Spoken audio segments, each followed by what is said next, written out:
Narinig nyo na ba yung term na DRIP or Dividend Reinvestment Plan? Sa mga nag-invest sa stock market at sa mga nagpaplanong or nagbabalak na mag-invest sa stock market, there are two ways on how to earn money in the stock market.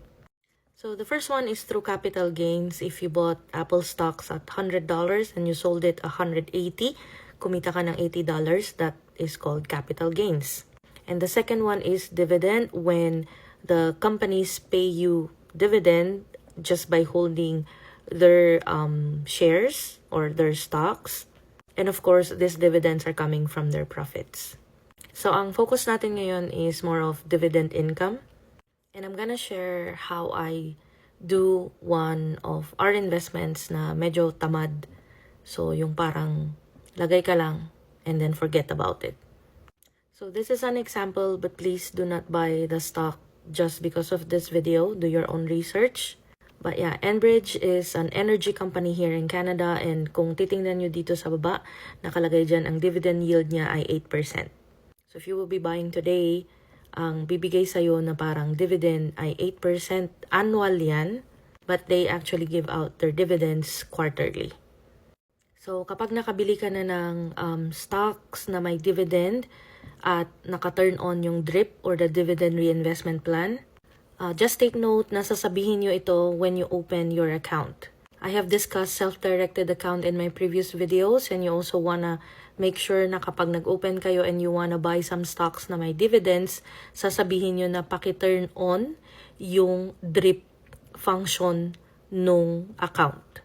So kung nakapag-open na kayo at hindi nyo alam kung naka-turn on or off yung DRIP, you can just call and tell them to turn it on. It's very simple. Or actually, dun sa account mismo, ilalagay nyo lang sa settings na naka-on dapat yung DRIP.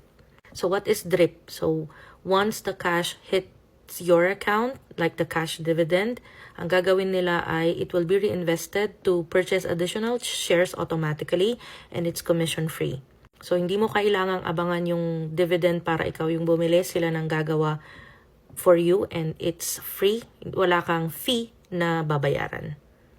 This is probably one of my favorite way of investing because I put my money and then wala na, antayin mo na lang siyang mag-grow.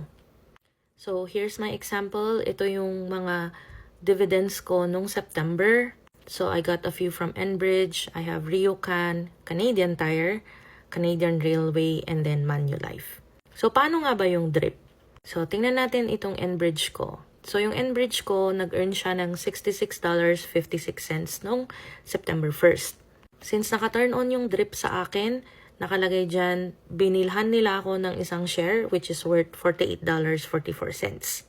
Yung sukli nun, nadadagdag lang siya sa account ko. Hindi naman siya nawawala. So ibig sabihin nun, nakikita nyo dito, I have 75 shares of Enbridge. Next quarter na magbibigay na sila ulit ng dividend, meron akong 76 kasi bumili ako ng isa using yung kita ko ng quarter na yon.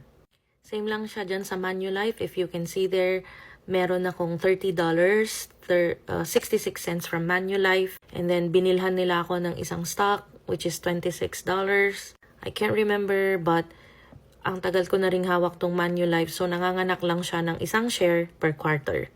That means every year meron akong 4 shares na dadagdag kahit hindi ako nagdadagdag ng pera dun sa investment ko. Ito ang Canadian Railway, tsaka Canadian Tire. I don't have enough money or shares that can buy me additional share. So tatambay lang yung $5 tsaka yung $22 ko dun sa account as cash, which I can use to buy other shares if I want to. So yun lang naman. I just want to share this. This is my September dividend. For this account that I manage, I usually get $150 worth of dividends per month. That is just being reinvested on the same account. Again, please don't buy the shares solely because of this TikTok. Do your own diligence. These are my stock picks. And this account that I'm showing you is our account for dividend investments. So meron din kaming ibang accounts for different investments. But this one, I just want to share because it took me quite some time to figure out na meron palang ganito. I just discovered it because I work for a company that gives out shares as a benefit and they reinvest it for us with no fee. So sabi ko, baka naman pwedeng gawin yan not within my work, tapos na kita ko merong ang ganito.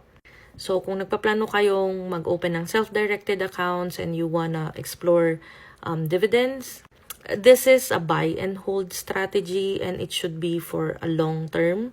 Hindi ito quick get rich quick something.